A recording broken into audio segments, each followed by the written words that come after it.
Qalpoq Haji komedik ko'rsatuvidagi Farmon obrazi bilan tanilgan Muxtor Halimov tuhmat orqali qamaldimi? Assalomu alaykum, hurmatli tomoshabin, kanalimizga xush kelibsiz. Bir dona like bosishni va obuna bo'lishni unutmang. Tuhmat sabab qamalib ketay deganman. Qalpoqdagi Farmon obrazi bilan tanilgan Muxtor Halimov Rossiyada muhojir bo'lgani haqida. Qalpoq Haji ko'rsatuvida Farmon obrazi bilan tanilgan Muxtor Halimov san'atga kirib kelish tarixi, mashhurlikning unga yoqmaydigan taraflari, Rossiyada muhojirlikdan o'tkazgan kunlari hamda tuhmat sabab qamalib ketishiga olgani haqida gapirdi. San'atga odamlarning olqishi yetaklab kelgan. Buxoro viloyatining Shofirkon tumanidanman. Yoshligimda televizion miniatyuralar teatri bo'lardi. Ergash Karimov, Hasan Yo'ldoshev, qanchadan qancha aktyorlarimiz o'ynar edi. Har shanba odamlar shuni kutardi. Men ham qiziqib kutardim. Yoshligimda mendan kim bo'lasan deb so'rashsa, men Ergash Karimov bo'laman degan ekanman. Shu orzu meni san'atga yetaklagan. Adabiyot ustozim Sadriddin Ayniyning komediyasini sahnalashtirganda rol ijro etganman. O'sha paytda kolxoz klublari bo'lardi. Ko'rsangiz, xuddi teatrga kelgandek klub to'la odam.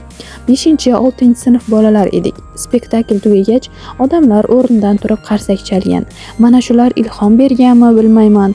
San'atkor bo'lsang olqish olarkansan, aktyor bo'lsang odamlarga kulgi ulasharkansan degan fikrga kelib, san'at yo'lidan ketganman. Maktabni kumush medalga tamomlaganman. Shunda xohlagan texnikumingizga imtihonsiz qabul qilardi. Oliygohga kirishda esa kumush medal evaziga yarim ball qo'shib bergan deydi aktyor. Mashhurlikning aktyorga yoqmagan va yoqqan taraflari bormi? Masalan, bozorlik qilib yursam, "Ey, Farmon, bu yoqqa kel" deb qolishadi. Shunda men qo'limdagi bozorlikni qo'yib, o'sha odamning yoniga yugurib borishim kerakmi?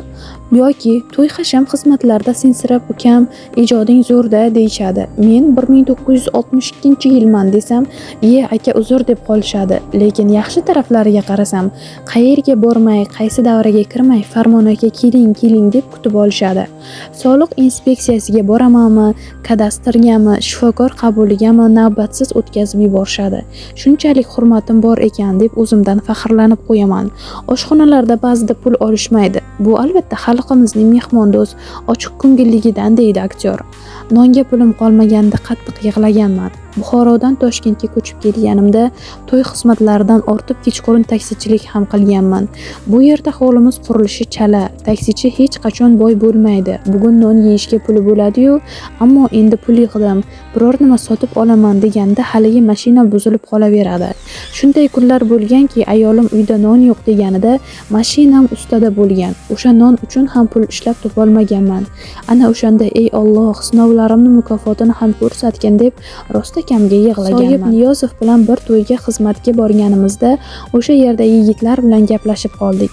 Ular avtobus haydash uchun guvohnomam bor yo'qligini so'radi. Bor edi.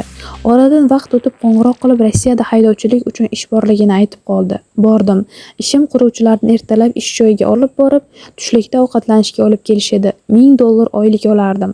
Undan tashqari ham ishlaganman. 1 yil ishlab Toshkentga qaytganman. U paytda ham qalpoq bo'lib turgan edi. Yigitlar meni kechirasiz deb 1 yil tanaffus qilganman, deya eslaydi aktyor muhojirlikda o'tgan kunlarini. Qalpoq jamoasiga qanday qo'shilgan? Tolibaka Hojiyev, aka Sharif televizion miniatyuralar teatriga rahbar bo'lgandi. Yoniga yoshlarni chaqirdi. Rahmonali, Orifjon, Iskandar, Ro'zimboy va yana 1-2 nafar yigitlar bor edi. Nimadir bo'ldi-yu, teatr tugatildi. Keyin Rahmonali aka bilan Orifjon bir ko'rsatuv tashkil qilmaymizmi deb Qalpoqqa asos solishdi. Ko'rsatuvning 3-yoki 4-qismida meni ham taklif qilishdi. Shu bilan 2000-yillarda Qalpoqqa kirib kelganman, deya xotirlaydi aktyor intervyuning oxirida. Shu va shunga o'xshash shou biznes xabarlari sizga qiziq bo'lsa, bizning kanalimizga obuna bo'ling, like bosing va qo'ng'iroq tugmasini bosib qo'yishni ham unutmang.